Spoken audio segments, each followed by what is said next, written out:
So here is day one of machine sewing. We are going to be explaining a little tiny bit about the machine and how it works. And sorry, my camera's falling a little bit. And then I'll just show you the first basic step. So initially, every single sewing machine is going to have a different way of threading it, but ideally your thread is going to come from somewhere over here, go up through a feeding type thing, and there will be, let me show you where they are. There are instructions on mine right here that show me how and where to put the thread. So if you have a manual, you can just follow it. This one is pretty complicated because it's my high-speed machine, but there are simpler machines. Basically, you're doing a lot of things to try to get tension in the thread as it goes down through all these different steps of the needle. If you have a problem with your machine sewing, I would say like 75% of the time, it can be fixed by rethreading it, okay? So assuming that everything is threaded correctly, and people will often find that that takes a lot of practice. When I'm doing a lesson with students, I will usually have them thread the whole machine and then have them unthread it about 3 or 4 times and redo the whole thing. And really, I can thread my machine very quickly, but that's after a lot of practice. And the reality is that, like I said, most of your issues are going to be solved with rethreading. So just make sure you do it correctly. And if your stitches don't look right, that's probably what it is. Everyone is going to have a tension button, and the reality is that you don't actually want to mess with this very much. If your stitches are coming through on the top and the bottom pretty equally, then you actually don't want to touch the tension. I almost never do unless I'm doing really complicated projects, or unless for some reason something got like tweaked in the machine. So the way this works is every machine also has a spring-loaded presser foot. And if you can, let me see if I can move this a little closer. Okay, so you can see how, if I put this under here, you can see it goes up and down. When it's down, my fabric doesn't move. When it's up, I can pull things out freely. Underneath this, if I have my foot nowhere near the bottom pedal when I do this, but if you look, there's like little grippy things. And here, I'll actually take off this to show you. I'm taking off this presser foot. This is called a presser foot, but I usually don't call it a presser foot when I'm first teaching students, because people end up using their foot. So I just call it the presser when I'm teaching newbies. If you see down here, these are some really jagged teeth, and those are like this, and they basically grip the fabric and pull it back. So combined with this going down, and then the little teeth that grab the fabric and pull it back, guess you don't actually have to push your fabric through when you're doing straight line quilting or straight line sewing. The combination of this holding the fabric down and those little teeth grabbing it back, here, I'm going to use my hand crank, and you can see how they will come and they move in a circle. And if you notice, that also actually pulled up my bobbin thread. So the bobbin thread is the thread.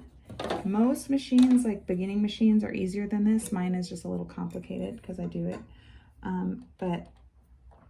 This is a faster sewing machine. This is what a bobbin is.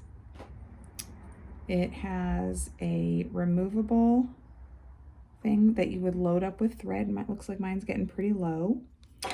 And actually, I've got some fuzz in here. I sew so often that you can see that. But inside here, now this is definitely where you want to get to know your manual, because you'll understand how it looks a little better. They're all tiny bit different, but the gist of it is that you've got this thing right here.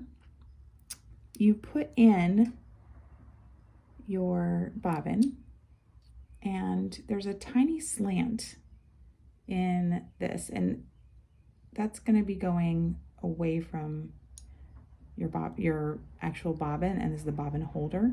So your thread should be in there, and you click it in here. Again, look at your manual, but let's see, I want to say it's clockwise or counterclockwise, but the slant is really going to show you which way the fabric, the bobbin thread should be. So let's see, if you're having bobbin issues, pull it out and try making sure that you have it the right way. I'm pulling from my right hand, and that's the right direction. So I slip it in there until it clicks. And and bobbins also have like a little tiny flange, so that's how you put it in correctly into your machine. A lot of beginner machines are drop-in bobbins. Mine is a side loading bobbin on this machine. But when it's in, let's see, when it's in, it'll make a click. Here, ready? There, that was the right click.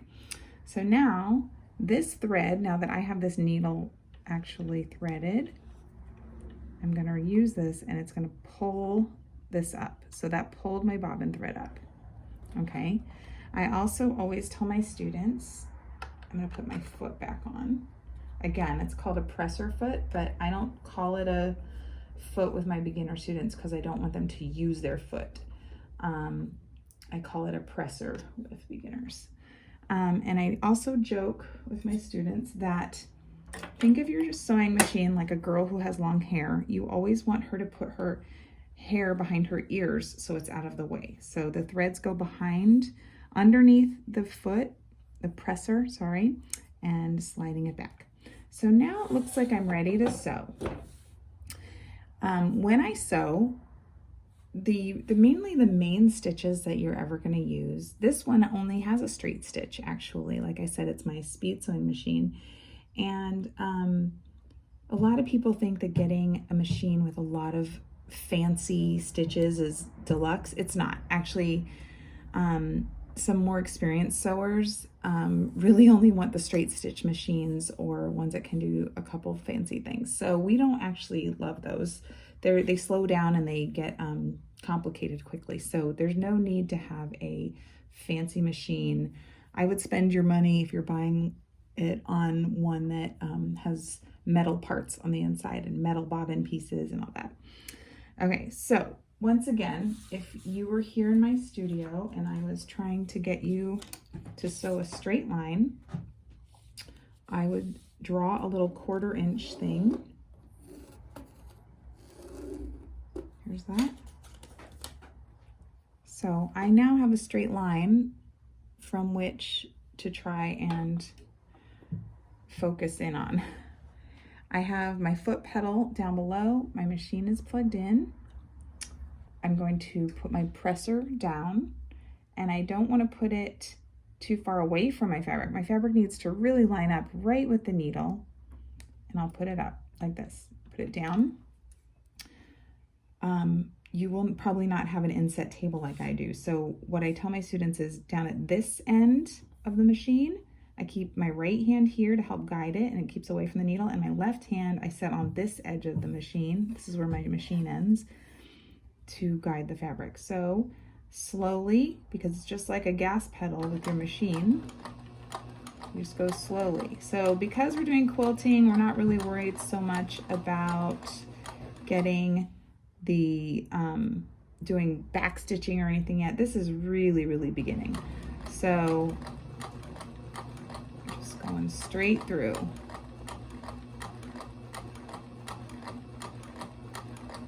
Now my machine can go really fast, but that's my foot being the control. Okay. Now, when you want to finish, you can use your hand crank on the side if you don't have a needle up or needle down button. And you can, I'm gonna do this, let's see, let me slide this over here a little bit. And basically, this hand crank always comes towards you, never goes back. Always comes forward. So think of your hand as coming forward. And watch what it does with my needle. Okay, so my needle just came out of the fabric. I will take the presser up, slide this off to the side, and many machines will have a little trimmer on the side. which again, let me see if I can move this over here so you can see. That right here is the trimmer, and that I can use to cut. Okay, so now you can see I didn't go exactly perfectly on the line, but it's a pretty good line. And then now again, I did not choose fabrics that were printed, but if I had, I would need to make sure that the pretty sides were facing in while I did this, and the ugly sides or back sides were facing out, so that when the seam comes together, the pretty stuff shows. So now I have another seam. So this is the one I did in my first by hand, which you can see it's by hand, my hand stitches on the back.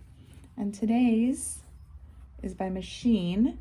We're basically doing the same thing. I could, again, do finger pressing if I didn't have access to an iron, but an iron is really going to be what makes it look the best. So now that I've got that, I have two pieces. I could sew them together now if I wanted to, like this, and they would start making a little bit of a jogging rail fence pattern would be what it was called, like your traditional. But there's different ways you could, I could make it extra wide this way and turn them into squares across a quilt, or this is just the rectangle shape. There's so many different shapes, but I could treat them just as squares and put them, have some nice little things, and maybe I stagger the next row if it was all yellow and blue. But that is how we do our basic machine stitch.